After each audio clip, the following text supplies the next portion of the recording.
প্রিয়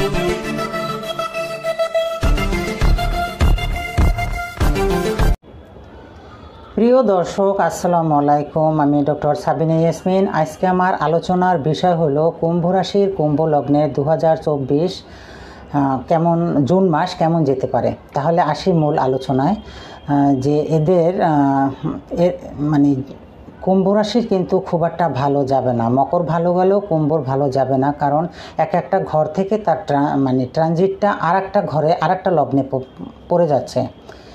তাই এরা অনেক কাজগুলো চিন্তা ভাবনা করে যেতে পারবেন, কিন্তু একটা আবার শুভ সংবাদ আছে, যেমন রবি, বুধ, বৃহস্পতি, শুক্র এই চারটি চতুর্ভুজ রাজযোগ তৈরি হওয়ার কারণে আপনার 10 তারিখ থেকে 10 তারিখের পর থেকে আপনার কিছুটা সময় আপনার ভালো যেতে পারে। আবার ধনস্থানে চন্দ্র থাকার কারণে আপনি প্রাপ্তিও পেতে পারেন, তবে সেটা পাবেন 10 তারিখের পর। আর কারণ ছাড়া আপনার কিছু অর্থ ব্যয় হতে পারে, যেহেতু রাহু মঙ্গল একত্রিত হওয়ায় হঠাৎ করে একজন অসুস্থ হওয়া বা হঠাৎ করে কোনো দুর্ঘটনা কোনো কারণ ছাড়া আপনার অর্থ অনেক ব্যয় হতে পারে। চারটি গ্রহ মেলার কারণে যে শুভ একটা পরিণয় হবে, সেই শুভ গ্রহ শুরু হবে কিন্তু 10 দিন পরে।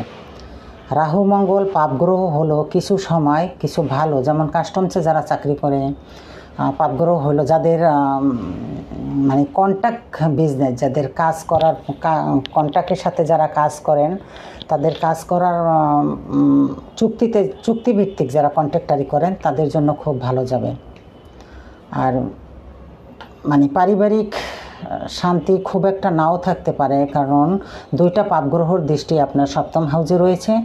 এ ব্যাপারে নিজেদের মধ্যে ঝোড় ঝামেলা মিটিয়ে খুব ভালোভাবে একটু চলার চেষ্টা করবেন। আর আত্মীয় স্বজনদের মধ্যে একটা সুসংবাদ আসতে পারে, হয়তো বা কোনো বিবাহের দাওয়াত বা কোনো রকম আত্মীয় স্বজনের কোনো ভালো চাকরি হয়েছে, এ ধরনের কিছু পেতে পারেন, তাও 10 তারিখের পরে। তো কুম্ভ রাশি ওভারঅল পুরা মাসটাই আপনার সাবধানে থাকতে পারবেন। প্রথম 10 দিন তো খুবই সাবধান, 10 তারিখের পর একটু একটু আপনার পরিবেশ আপনার অনুকূলে থাকবে, আর প্রথম 10 তারিখ আপনার প্রতিকূলেই থাকবে। যেটায় হাত দেবেন সেটাই কিন্তু সর্বনাশ হতে পারে। তাই চুপচাপ থাকার সম্ভাবনা, চুপচাপ থাকার আপনি চেষ্টা করবেন। প্রিয় কুম্ভ, আপনি কিন্তু জানতে পারলেন আপনার পুরো মাসটাই মোটামুটি সাবধানে থাকতে হবে,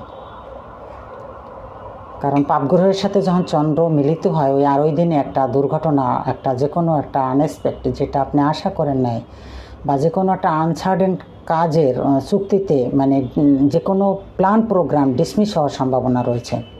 সেই ক্ষেত্রে একটু সাবধান থাকবেন। ভালো থাকুন।